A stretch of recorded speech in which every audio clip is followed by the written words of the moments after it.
Hello, this tutorial will show the process of creating an open Zoom room for students.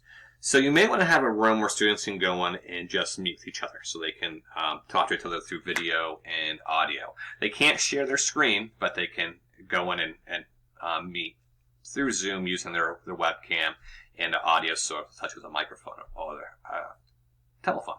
So to access Zoom, go to Communications and Zoom Meetings, and you'll be brought into Zoom. You'll see I already created an open room here, so I'm just going to delete that and make a new one here. So what I'm going to do is click Schedule a New Meeting. I'm just going to call it Study Group for Students. So basically students can go in here without the faculty member present. They can't share their screen, but they can use audio and video to talk to each other. So when, I'll just put today's date, and then where it says duration, underneath there, you'll see a reoccurring meeting under time zone. So I'm going to click reoccurring meeting, and I'm going to, under reoccurrence, make it no fixed time. That means it's going to be open all the time. It'll be there 24/7.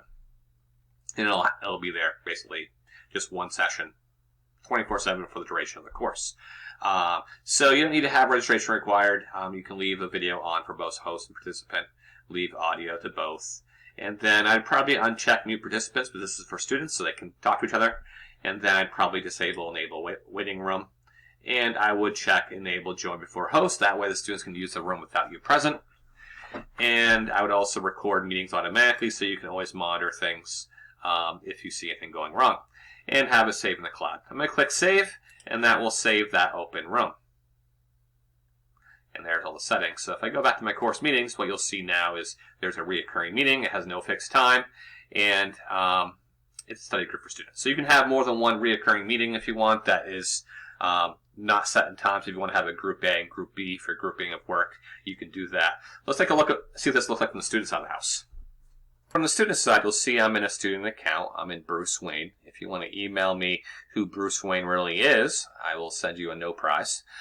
So I'm going to ask a fake student, and I'm going to click on Communications and Zoom Meetings, and that will bring up the Zoom room. And there's a study group for students. You'll see I can join it as a student. And when I click Join, it'll encourage me to open Zoom.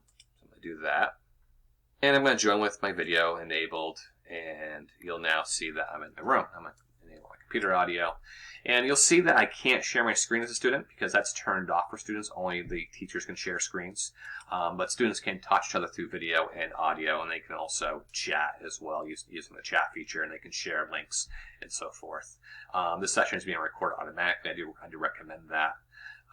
So yeah, this is a simple way to make a study group for students.